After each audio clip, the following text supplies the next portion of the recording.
sueños, tus anhelos, tus pensamientos, tu sentir. Dame tu vida para vivir, Señor. Dame tus ojos, quiero ver.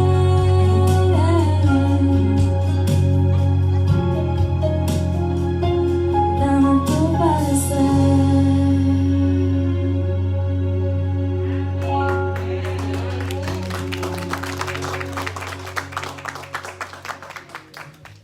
Me da mucho gusto oír a mi hija cantar, ustedes saben, como papá, pero también porque he visto que en la iglesia siempre Dios regala talentos a los jóvenes. Estaba mirando a la niña de Martín hoy cantar, y ¿quién les enseñó a cantar a toda esta gente? Nadie, Dios les enseñó. Y ella nunca ha tenido una escuela de canto, no sabe ni qué cosa es eso. Sin embargo, Dios usa a las personas que quieren presentar los talentos en el servicio al Señor. Amén. Doy muchas gracias a Dios porque llegamos al final de este estudio, de este seminario que hemos hecho del personaje de Pedro, y que tanto se aplica a nuestras vidas. Y yo digo que algún día tenemos que serle fieles a Dios. Algún día tenemos que hacer las cosas bien.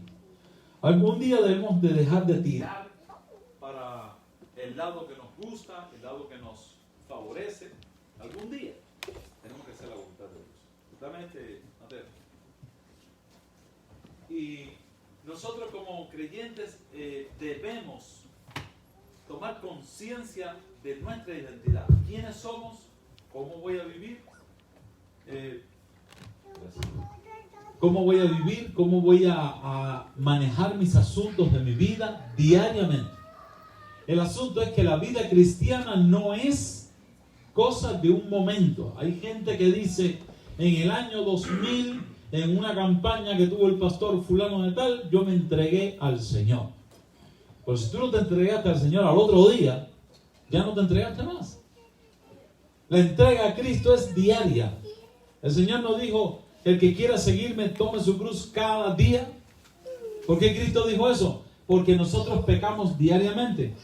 Y ponía el ejemplo hace unas horas que cuando tenemos hambre, por mejor que comamos, hay que volver a comer al otro día. Y la vida espiritual es una vida que hay que alimentarla con Dios. La vida espiritual no se alimenta comprando en el mall. No se alimenta con paseos, con excitaciones. Yo conozco un matrimonio que ellos prácticamente han crecido en el Evangelio, o sea, han crecido en el Evangelio, pero ellos tenían problemas matrimoniales que trataban de disimular. Gracias, pero no es lo mismo. ¿No? Está bien. El Mateo es el que decide aquí. Miren, oigan esto, hermano, porque yo reflexiono mucho porque pasé muchos años en la iglesia sin entender el Evangelio. Y un día me dediqué a estudiar el Evangelio, la simpleza del Evangelio, cómo explicar mejor para que la gente, lejos de escuchar un sermón, oigan una clase, algo que les enseñe cómo resolver su problema espiritual. Los que estamos aquí sentados tenemos diferentes necesidades espirituales, diferentes, no somos iguales. A veces una persona cae en un pecado, todo el mundo se admira, se asombra, se escandaliza, porque es un pecado en el que yo no caería, pero caes en otro. Y hay un dicho que dice, tú eres fuerte en lo que yo soy débil, pero yo soy fuerte en lo que tú eres débil. Y todos somos tentados, todos pasamos por un momento de crisis espiritual donde tenemos la tendencia a abandonar la fe. Satanás es un mentiroso y nos dice, ¿sabes qué? Vete ya de esa iglesia, no ha resuelto nada, es lo mismo siempre, el pastor siempre predica lo mismo, canta las mismas cosas, sí, pero aquí estamos esperando a Cristo, allá afuera no. Por eso es que la iglesia, si a ti te botan de la iglesia un día, métete por la ventana. Porque la iglesia aglutina a los salvados, no los que quieren, no los que pretenden estar salvados, a los que están salvados. Nosotros estamos salvados por la sangre de Cristo. Él pagó por nuestra salvación. Lo único que hacemos cuando volvemos a la iglesia es, de cierta manera, declararnos públicamente salvados. ¿Por qué el bautismo no puede ser privado? El bautismo es público, porque tú declaras públicamente que aceptaste a Jesucristo. La boda no es escondida, la boda es en público, porque tú declaras públicamente que amas a esta persona y que te declaras su compañero para la vida. ¿No es así? Entonces nosotros tenemos que dar cuenta de nuestra fe, la que hemos recibido, y vivir en esa fe, vivir en esa armoniosa relación con Dios. Y siempre yo trato de ver cómo explico lo más sencillo posible el Evangelio sin tanto problema. Y debemos saber que si el Señor está cerca, si hemos sido llamados para la salvación, debemos mantenernos salvados. Ser salvos, estamos tratando de mantenernos salvados. Y los pecados, le puse un ejemplo a alguien ahí en el comedor que iba a hacer aquí primero, pero se lo regalé a ella.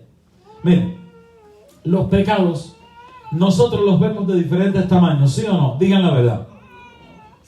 No me vayas a decir que tú ves igual a un pedófilo que a un mentiroso. Nosotros vemos los pecados por tamaños. Ahora, miren bien. ¿Cuántos dedos tengo en esta mano? 5. Vamos a comprar los dedos a los pecados. ¿Cuántos pecados tengo aquí? 5 pecados. ¿Cuál es el más grande de los 5 pecados? El del medio, ¿no, verdad? Y el más pequeñito de los pecados, ¿cuál es? Porque nosotros vemos el pecado en forma horizontal. Miramos el pecado en las personas. Pero Dios no ve el pecado así. Dios lo ve así porque Él está allá arriba. Y cuando Dios mira el pecado, ¿cómo lo ve? ¿Cuál es el dedo más grande ahora? Todos son iguales porque están mirando desde arriba. Así que el pecado no es relativo a mi concepto del pecado. El pecado es pecado bajo la mirada de Dios. Y todo lo que no proviene de fe, dice el apóstol Pablo, es pecado. Así que tenemos este dilema, esta enfermedad que llevamos dentro, y por más que queremos disimularla, somos pecadores.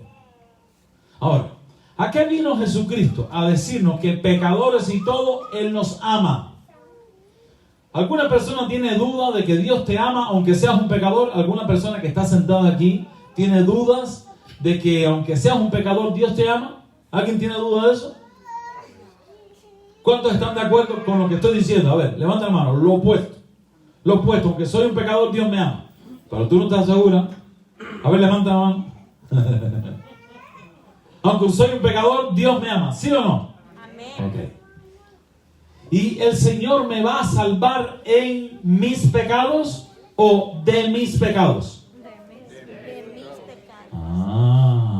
Hay una diferencia. Dios no puede salvarte, aunque quiera, en tus pecados, en mis pecados. Yo tengo que confesarme. He visto una película hace muchos años que me daba un poco de chiste porque el cura del pueblo sale al mercado a comprar algo y se encuentra a un tal Don Ramón. Le dice: Don Ramón, hace mucho tiempo que no lo veo ir a confesarse.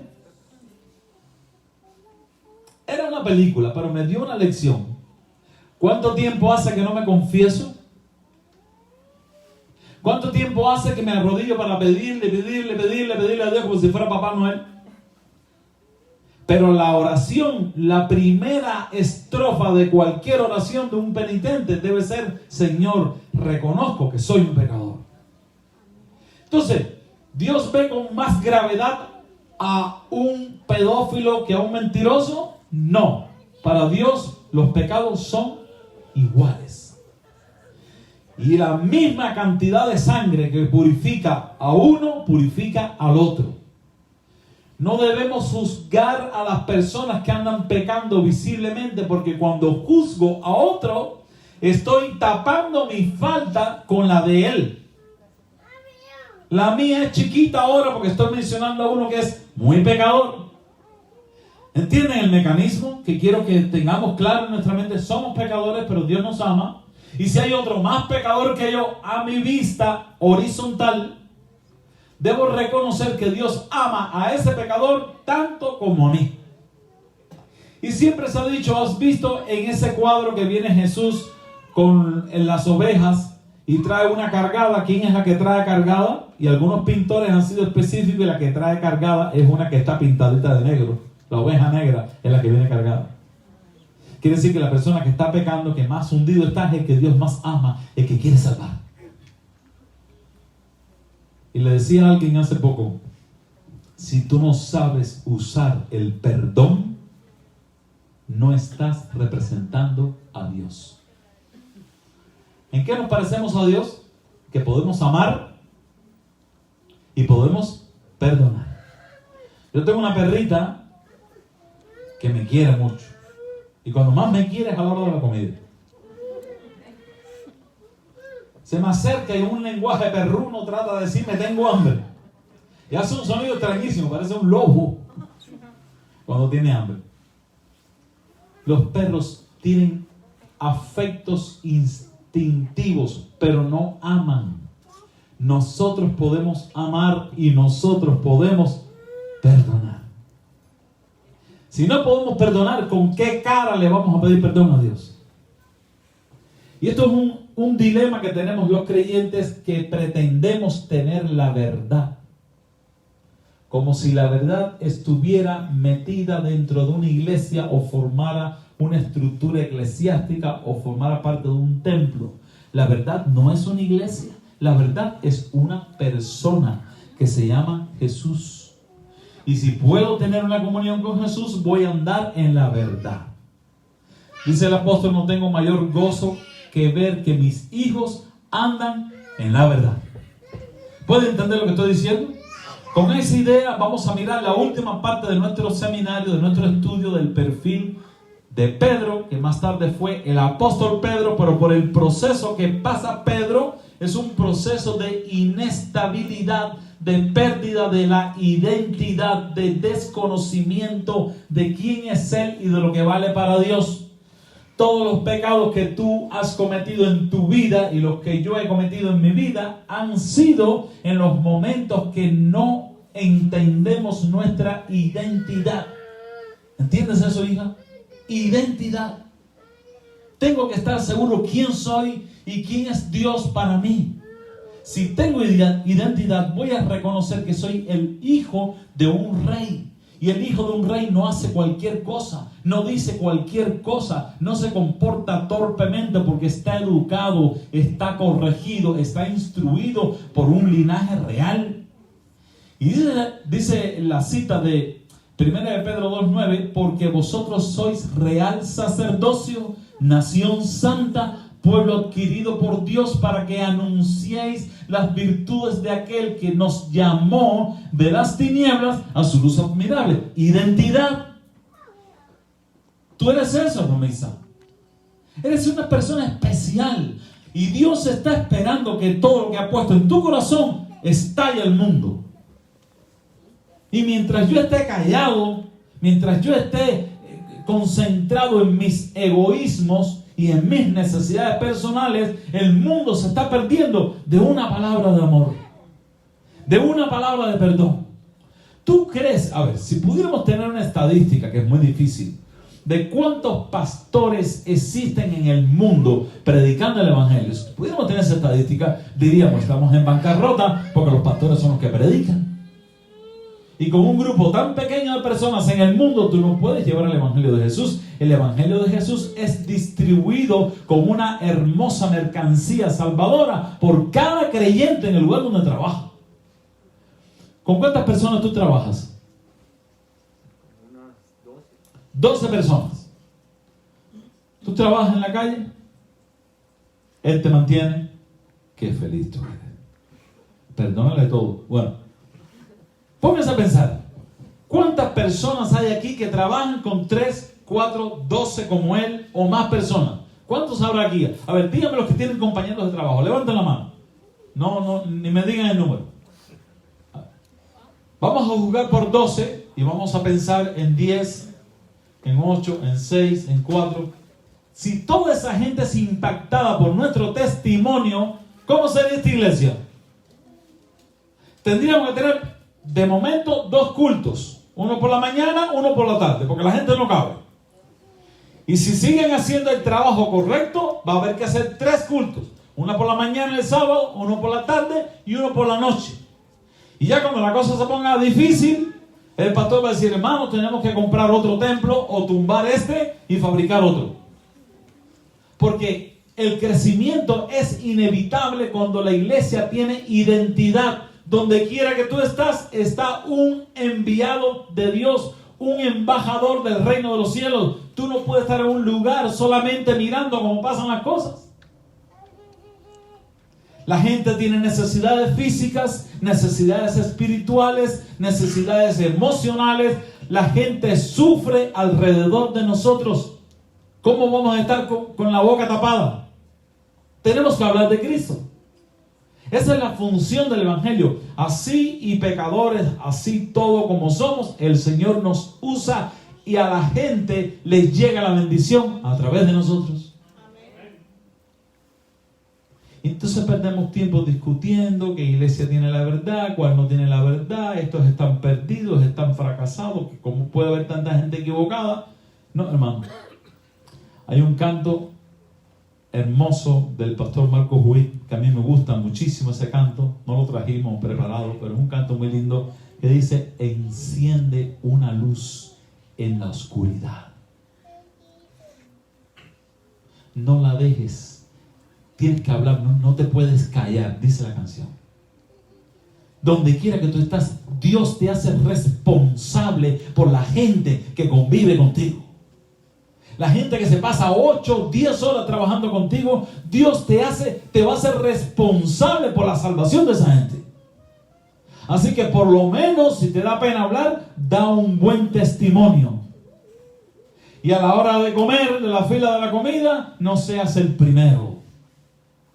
Y a la hora que pasa el jefe cometiendo una injusticia, hablando malo, no seas el respondón. Cuando dos quieren pelear, no te sientes para ver cómo pelean. Tú eres un pacificador y donde tú estás hay luz.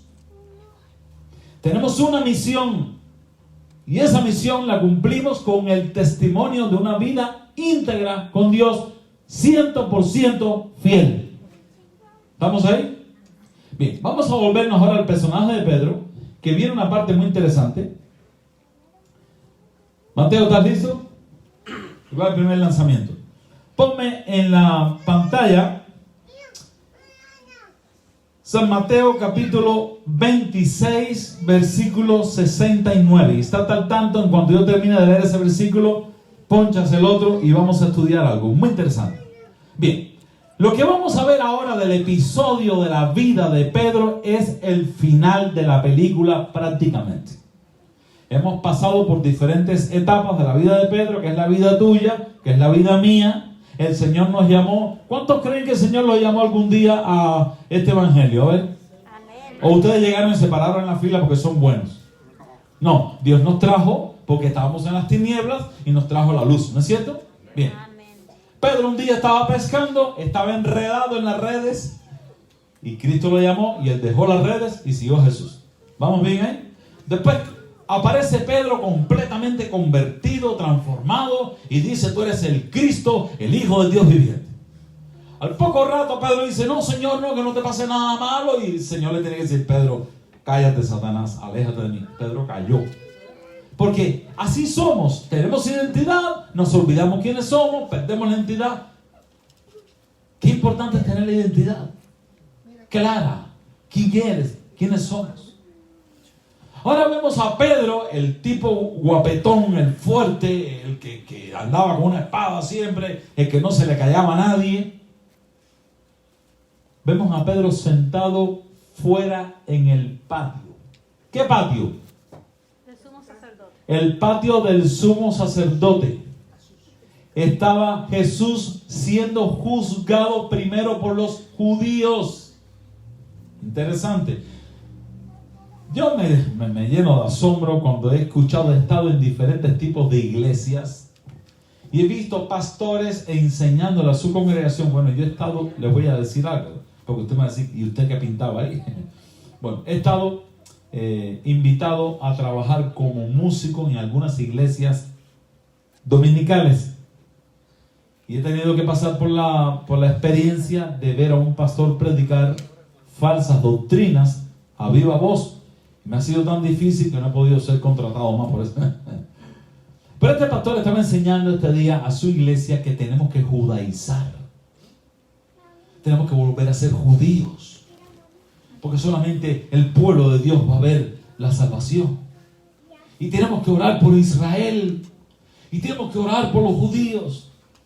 Y cuando yo oigo esas cosas, yo digo, ¿por qué la gente no lee la Biblia? Si hay alguien que debe leer la Biblia es el pastor, ¿no es cierto? El que va a predicar la palabra y tener una información. Bueno, los judíos eran los suyos, los de Cristo. No dice el texto, a los suyos vino y los suyos no le recibieron. Fin de la conversación. A los suyos vino. ¿A qué vino Cristo? A salvar a los suyos. Pero los suyos no le recibieron. Lo crucificaron. Lo sacaron fuera y lo mataron.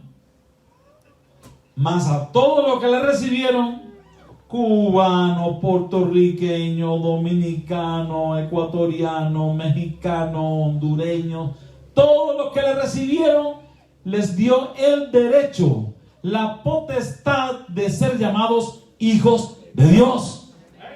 ¿Entienden de lo que estoy hablando? El punto no es ser judío o no ser judío, o ser bautista o ser adventista o ser pentecostal. No, hermano, no se trata del nombre, se trata de compromiso de tú a tú, de relación con Dios. Tienes que tener una relación con Dios. Si alguien cree porque es adventista del séptimo día está salvado, está frito. Otro cree que porque es católico, es muy interesante cuando evangelizo por la calle, y de hecho en el hotel donde estoy hospedado hay una señora que nos está tratando amablemente a mí y a mi hija, que fuimos a procurar algo de comer, y yo le digo, ¿usted visita alguna iglesia? ¿Usted es creyente? Me dice, no, yo soy católica. Yo no puedo estar en eso de las iglesias, metida en la iglesia. Pero mira, se la encomendé al Señor, oré por ella, la dejé. Porque si me pongo a explicarle lo que ella está tratando de decir, me paso ahí 2 horas y no voy a lograr nada. Porque esos son personas que tienen la ventanilla cerrada al Espíritu Santo. Entonces Dios, que nos ama tanto, nos deja pasar por el dolor, por la enfermedad, por un accidente, por cualquier cosa. Entonces en el dolor tú dices, oye, yo no soy católico, nada. Porque si tú eres católico, tú vas a misa todos los domingos. Si tú eres católico, tú eres abierto a la palabra de Dios de alguna manera. No son nada. El que dice eso no es nada. Entonces es un tremendo dilema el que tenemos con ese problema de la identidad. Señores, nosotros somos lo que reconocimos al Señor y somos llamados hijos de Dios. El mismo título que tenía Cristo. ¿Tú viste eso, Félix? El mismo título que tenía Cristo, Él nos los transfiere a nosotros. A todos los que le recibieron, a los que creen en su nombre, les dio el derecho, la potestad de ser llamados hijos de Dios. Cosa asombrosa.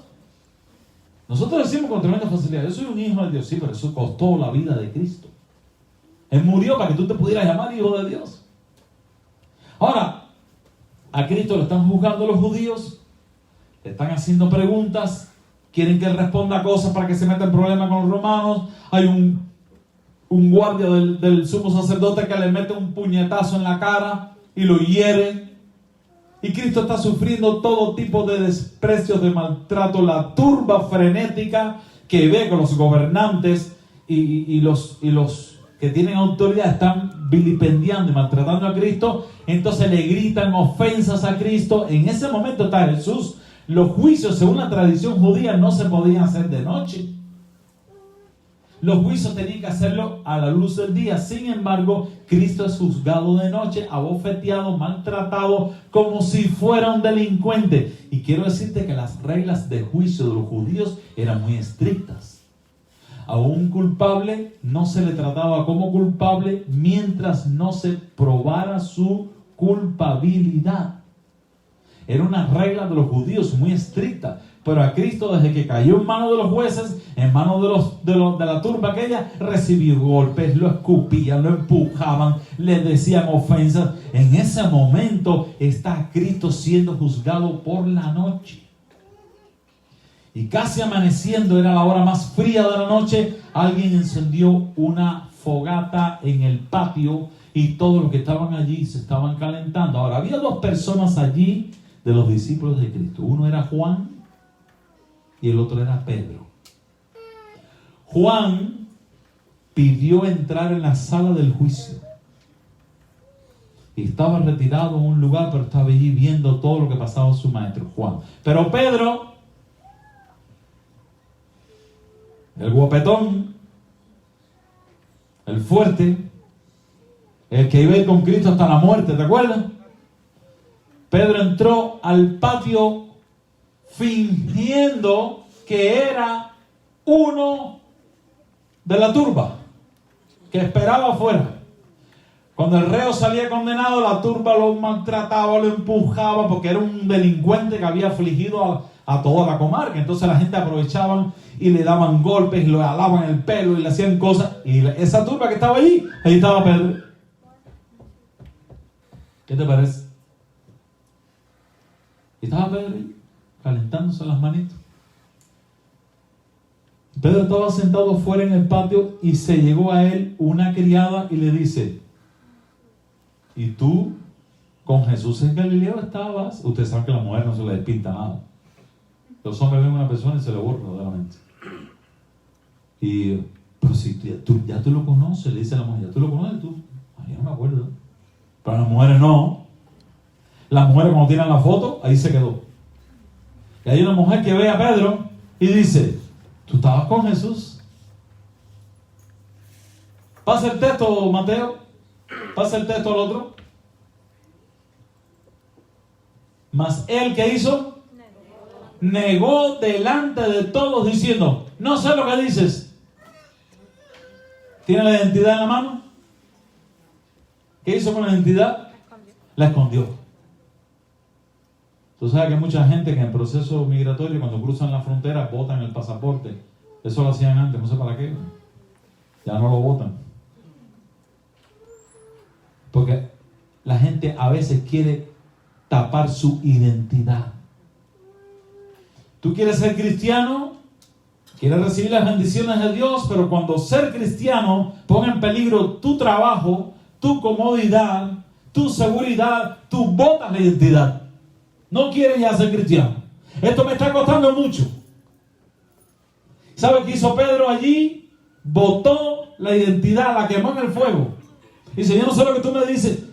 Oye, lo que pasa es que el Espíritu Santo nos tiene compasión, porque el Espíritu Santo le dice: pero Pedro, tú no eres el que iba a ir a la muerte y a la cárcel por Cristo. ¿Qué tú haces diciendo que no lo conoces?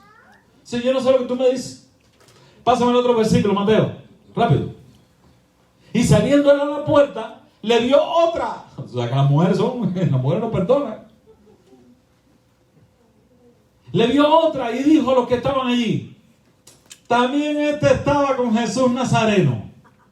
Pero como este Pedro lo conoce tanta gente, a veces tú haces cosas en la calle y no te das cuenta que la gente te conoce. Y yo te voy a decir por qué.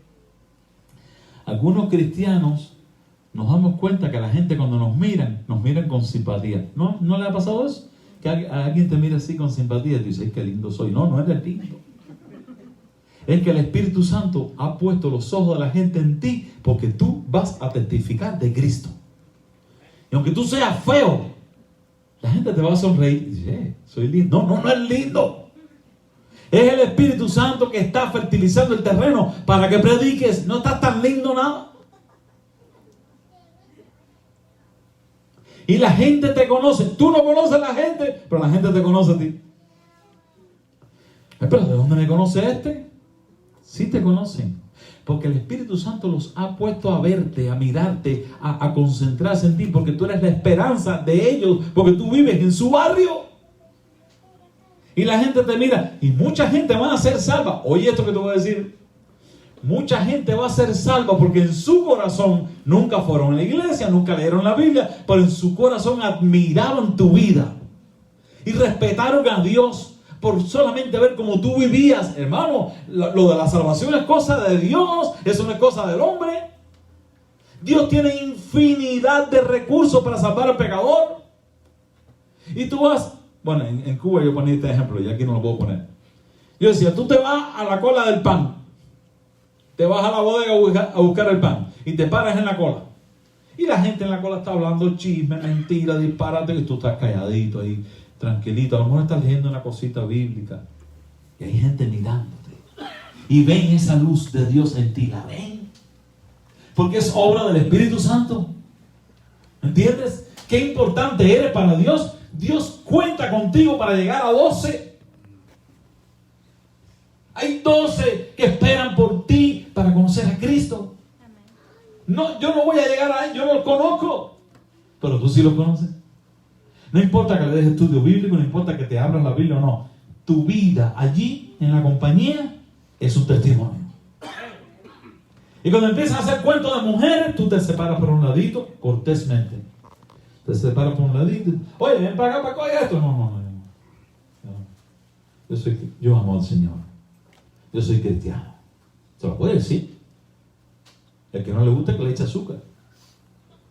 Pero tenemos que dar testimonio y ser valientes para testificar. Porque recuérdense que los amigos, los enemigos del hombre son los de su propia casa. ¿Lo dice la Biblia o no? Los enemigos del hombre son los de su propia casa. Los más allegados a ti son los primeros que te echan tierra por ser cristiano. Entonces, ¿la gente te conoce o no te conoce? Te conocen. Dice el apóstol Pablo en una cita que somos cartas leídas, cartas que todo el mundo puede distinguir, todo el mundo puede leer. Qué importante es el testimonio.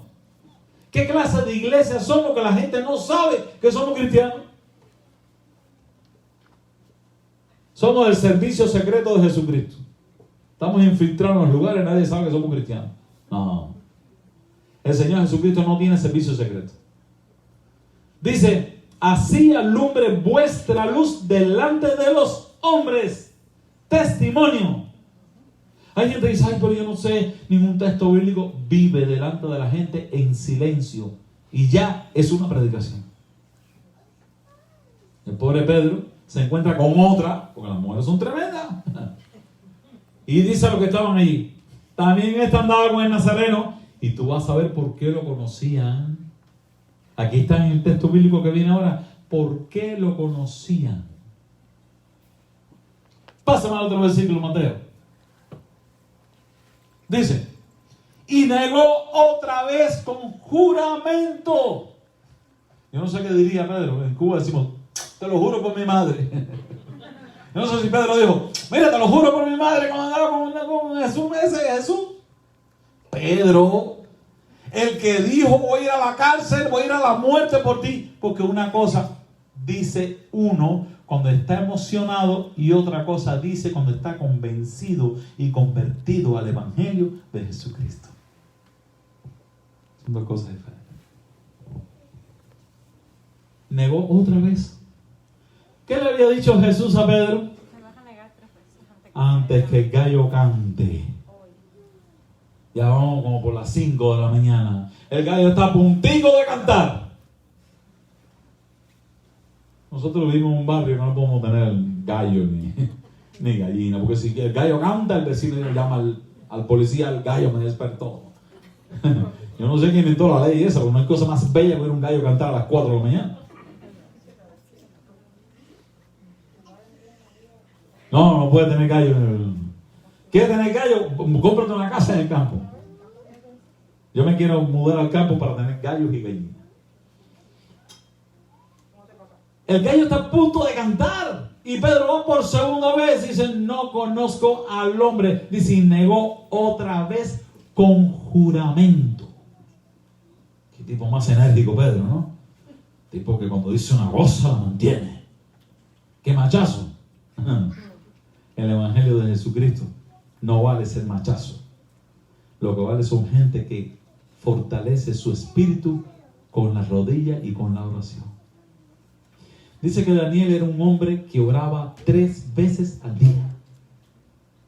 Pasaron reinos y Daniel mantenía su puesto en el palacio por su fe en Dios.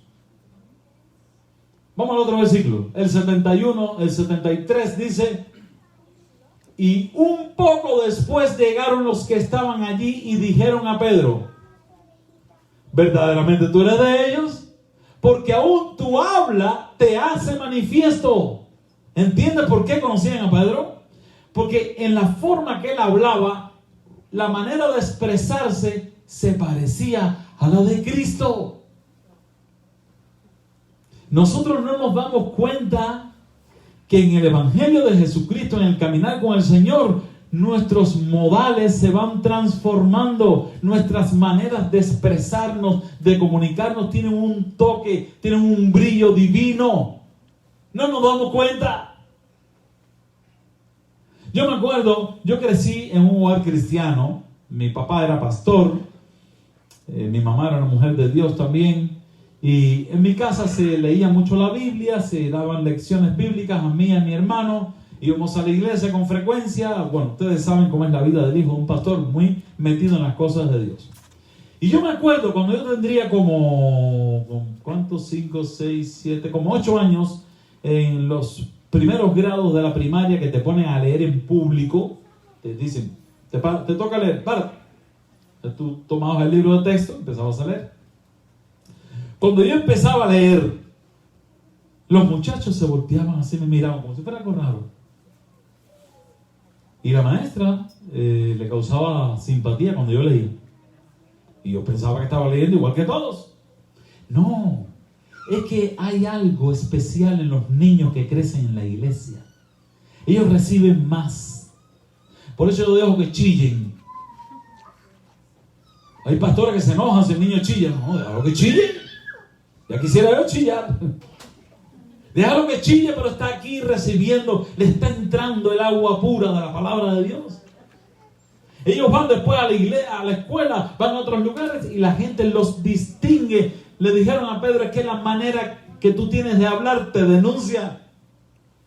Hablas diferente, te expresas diferente, porque no hay una persona que camine con Cristo que siga sufriendo los mismos males de su vida. Cuando tú ves que una persona carga, arrastra los mismos pecados, los mismos males, las mismas manías, es porque no se deja trabajar por el Espíritu Santo. Y Pedro, aunque tenía sus pecados y tenía sus locuras, pero ya su manera de hablar expresaba, denotaba la transformación que había sucedido por dentro. Tú no te das cuenta cómo Dios ha trabajado ya en ti muchísimo. Déjalo que termine la obra. El texto que dice: aquel quien la buena obra empezó, será fiel en completarla en ti. Dejemos a Dios trabajar con nuestros problemas, con nuestra vida. Oye, no digas más mentiras, que hasta la manera tuya de hablar dice que tú andabas con Él. Imagínate, Cristo había predicado delante de multitudes, de 20,000, de 30,000, de 50,000 personas. ¿Quién no conocía cómo Cristo hablaba, cómo se expresaba? Ahora tú ves a un discípulo de él hablando parecido a Cristo, aunque esté diciendo disparate. Ay, no te haga más el tonto, que tú hablas igual que él. ¿Entiendes lo que te digo? ¿Te relacionas con la palabra de Dios? ¿Oras? ¿Cantas? ¿Alabas? Tú estás siendo transformado cada vez. Vas mejorando, vas creciendo. Tu identidad se va enriqueciendo. Llega un momento que te sientes un hombre de Dios o una mujer de Dios. ¿No es maravilloso? Ahora, yo te pregunto, ¿tú crees que con una persona así el Señor puede hacer algo? Una persona así deshonesta, que a veces está brillando, a veces está fallando, a veces peca, a veces se arrepiente. ¿Tú crees que Dios puede fabricar algo bueno, una institución como una iglesia poderosa con un hombre así? ¿Tú crees eso? Sí. ¿Tú crees que porque tú eres un pecador, Dios no va a hacer una cosa grande contigo? Estás mal. Vamos al último versículo de este mensaje. Y yo le voy a pedir a Jasmine. ¿Dónde está Jasmine? Oye, la segunda vez que la busco no la encuentro. No, está bien. Yo le digo después. Vamos a leer un texto. Mateo. Busca ahora ahí. Mateo 16, versículo 18. Nos vamos a despedir con este versículo. Esto es uno de los versículos más interesantes y también controversiales que hay en la Biblia. Y después le voy a decir por qué. Pero vamos a leer Mateo 16, 18. Dice Jesús: mas yo también te digo que tú eres Pedro. ¿Quién eres tú? Pedro. Ahora, yo te pregunto, tú que estás sentado ahí, ¿cómo tú te llamas espiritualmente? Pedro también. Y si eres mujer, te llamas Petra. Dice el Señor: mas yo te digo que tú eres Pedro. ¿Sabe lo que quiere decir Pedro? Una piedra en el camino. Esa piedra que tú le das una patada y sigue caminando por el medio, porque no son rocas sembradas en la tierra. Pedro, ese viene de una voz en griego, Petrus, que quiere decir una roca que rueda por donde quiera, una roca que está por ahí. O sea, algo inestable. ¿Entiendes? ¿Qué cosa quiere decir Pedro? Inestable, fluctuante. Hoy estás bien con Dios, mañana estás en problema con Dios. Eso quiere decir Pedro. ¿Vas conmigo? Dice el texto: mas yo también te digo que tú eres Pedro, pero aún así sobre esta piedra edificaré mi iglesia. Dios sabe que fallamos, Dios sabe que caemos, pero aún así Él nos ama y somos importantes para Dios. Sobre esta piedra, aunque seas inestable, aunque seas una persona que hoy sí, mañana no, yo aún así tengo una iglesia pensada a través de personas como tú. ¿No les da alegrías? Si todos somos una partida de Pedros, pero no importa, Él nos ama y tiene planes con nosotros. Y no puede llevar a cabo esos planes porque estamos así frisados y no entendemos la identidad de quiénes somos. Porque los jóvenes pecan porque no tienen identidad. Porque los adultos chismean porque no tienen identidad. Porque la gente peca contra Dios porque no tienen identidad clara en su mente. Estamos indocumentados. Esa indocumentación sí es mala. La otra no importa. Dios te va a cuidar igual. Si mira el carro que tiene, la casa, el trabajo, el negocio, a Dios no le importa nada. Dios te bendice. Pasa por encima de quien sea y te bendice. Pero hay un documento que sí hay que tener, es la identidad, que no puedes perder de vista quién eres para Dios. Si tú pierdes de vista eso, lo perdiste todo. Identidad. Un cristiano tiene que tener identidad. Tiene que saber por qué estoy aquí, qué hago aquí, para dónde voy. Yo te estaba procurando porque quiero que tú copies el mensaje de hoy y se lo mandes a todos los que quieran. Porque ese mensaje es una herramienta. En los momentos difíciles de tu vida, acuérdate y di: yo soy Pedro. Pero aún así, el Señor va a hacer algo grande conmigo. Yo no puedo perder de vista que yo soy Pedro, pero yo también tengo que entender que mi identidad es un real sacerdocio, una nación santa, un pueblo adquirido por Dios, gente de maravilla, para que salgamos a anunciar las riquezas, las virtudes del que nos trajo de las tinieblas a su luz admirable. La pregunta es: ¿cuándo vamos a ser fieles? ¿Cuándo vamos a ser fieles a Dios? Olvídate de la iglesia. Hermano, te voy a decir una cosa, ojalá que me entiendan, ¿no? El pastor no está aquí, ¿no? No, voy a aprovechar que no está aquí. Te voy a decir una cosa. He aprendido por mi experiencia, eso que estamos hablando tú y yo en la mesa hoy, he aprendido por experiencia a lo largo de mi vida, que ya es larguita, que el último tropiezo, nosotros tenemos muchos tropiezos para llegar a Cristo, pero el último obstáculo que el creyente enfrenta muchas veces, ¿tú sabes qué cosa es? La iglesia. En la iglesia me trataron mal. En la iglesia hay chisme. En la iglesia nada más que 2 o 3 son los que se paran ahí. En la iglesia tú ves que el pastor trata bien a algunos y a otros no le importa. Oye, hermano, no es así. O la iglesia te dice, nosotros somos la única iglesia verdadera. Y todos los demás están equivocados. No, hermano, eso no es así. Eso es mentirita de no sé quién. Donde quiera que haya una persona, dice el texto bíblico, todo aquel que invoque el nombre de Jesucristo será salvo. El crecimiento de esa persona, el compromiso de esa persona, déjaselo al Espíritu Santo. Tú no eres el Espíritu Santo. Hay cierta edad que tú le dices a tus hijos, no. Y el niño te obedece.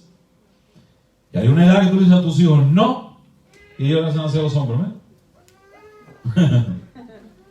Cuando llegue esa etapa, lo único que te queda es orar, orar y orar. ¿Están aquí conmigo? Cuando llegue la etapa difícil, ¿qué te queda?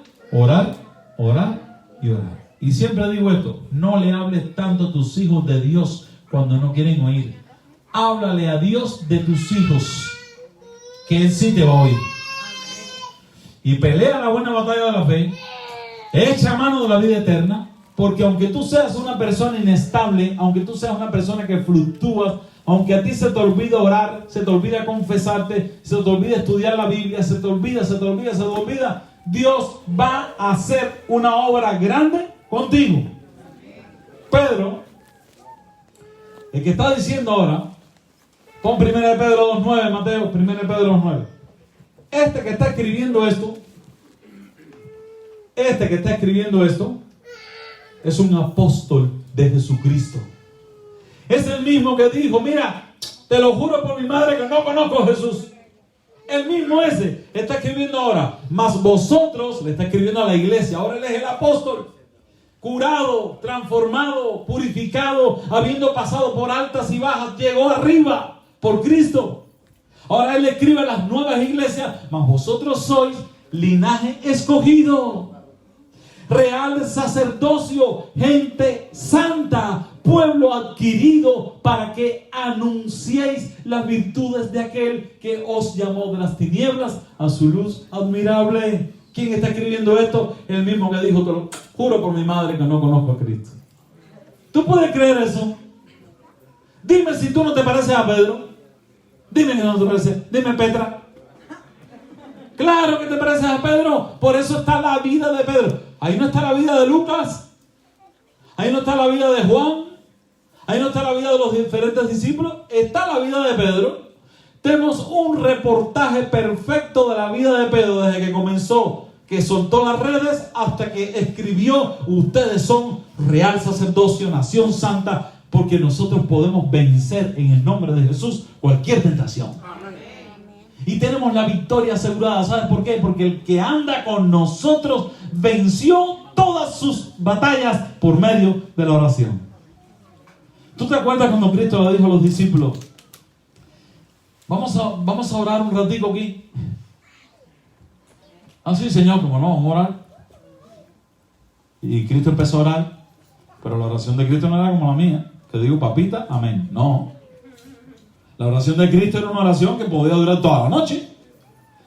Y cuando Cristo miró para el lado así, que dijo amén la primera vez, 3 o 4 estaban así, ¡bum!, dormidos.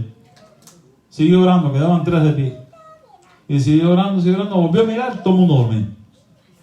Cuando llegó la hora de la prueba, echaron un pie y salieron corriendo. No podemos olvidar nuestra identidad. Dice Génesis, capítulo 1, versículo 27, y creó Dios al hombre a su imagen y semejanza. Varón y hembra los creó. Esa es nuestra identidad. Nunca puedes olvidar tu identidad. El rato que olvides tu identidad, comenzaré a cometer pecados, errores, faltas, porque donde quiera que yo estoy, soy un hijo de Dios. Le dice un rayito de luz a su mamá: mami, ¿qué cosas son las tinieblas? Y dice la mamá, bueno, para ver las tinieblas tienes que meterte por un agujerito de la tierra, bajar bien profundo, profundo, profundo, profundo. Y ahí abajo están las tinieblas. El rayito de luz se puso de lo más contento, salió volando de la casa y se buscó un huequito en la tierra, se metió por el huequito y bajó y bajó y bajó y bajó y bajó, bajó. Se cansó de volar a la profundidad y regresó chasqueado. Llegó a la casa. Sí, mami, me metí por el huequito de la tierra que me dijiste, bajé, pero nunca encontré las tinieblas. Y se llama, claro, nene, tú eres la luz, donde quiera que tú estás, hay luz. Dice Jesús, así alumbre vuestra luz delante de los hombres, para que vean vuestras buenas obras y glorifiquen al Padre que está en los cielos. Yo quisiera llegar aquí dentro de 3 meses, 6, 1 año, no sé cuándo podré volver. Pero que esta iglesia se haya multiplicado porque los que están trabajando contigo sean impactados por la luz que llevas en tu rostro de la comunión con Cristo cada día. El que ora y recibe la palabra de Dios cada día tiene luz en su rostro y esta luz ilumina, atrae y va a reunir toda la gente que Cristo quiera salvar. Que Dios te bendiga mucho. Ha sido una experiencia para mí, para mi familia, muy emocionante y agradable estar en estas pláticas espirituales. Ojalá que estas lecciones las hayan podido interiorizar, aplicarlas y ponerlas a funcionar. Una comunión con Dios produce la luz en su rostro. Que Dios te bendiga mucho. Vamos a cantar una canción para despedirnos. Le puedo ir a los cantantes que me acompañen. Y si alguien puede, por favor, ese teléfono que tiene mi hijo, sostenerlo para que salgamos también en este canto final.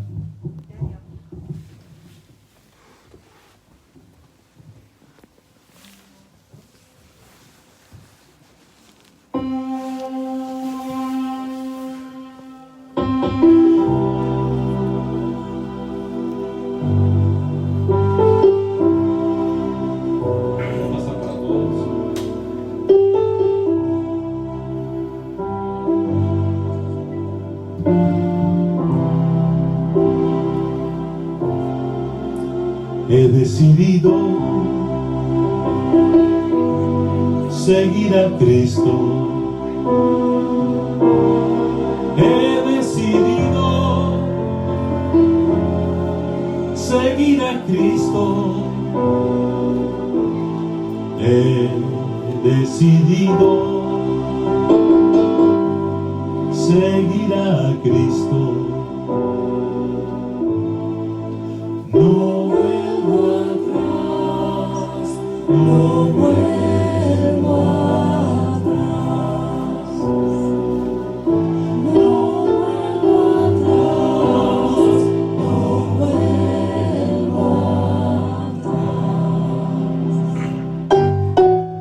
He decidido seguir al Señor, sí que lo haré.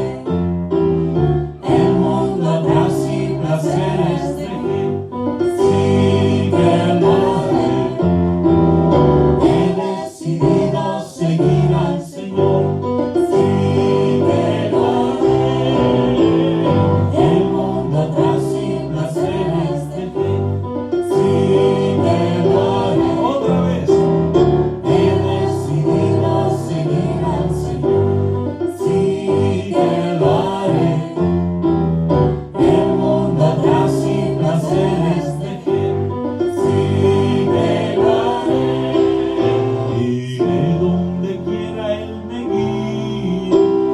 Gracia habrá de seguirme.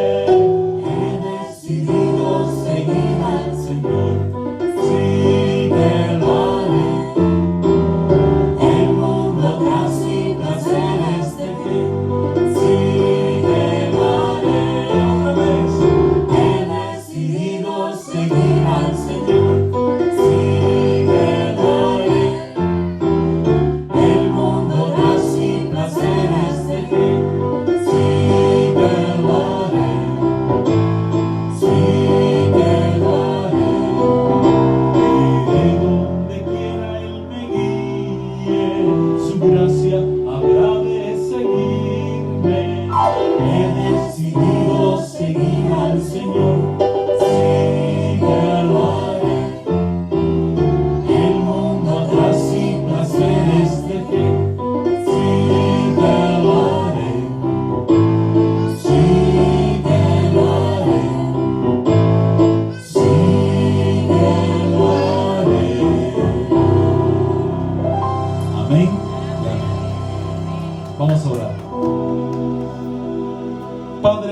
gracias por estos momentos extraordinarios que nos has permitido vivir este fin de semana.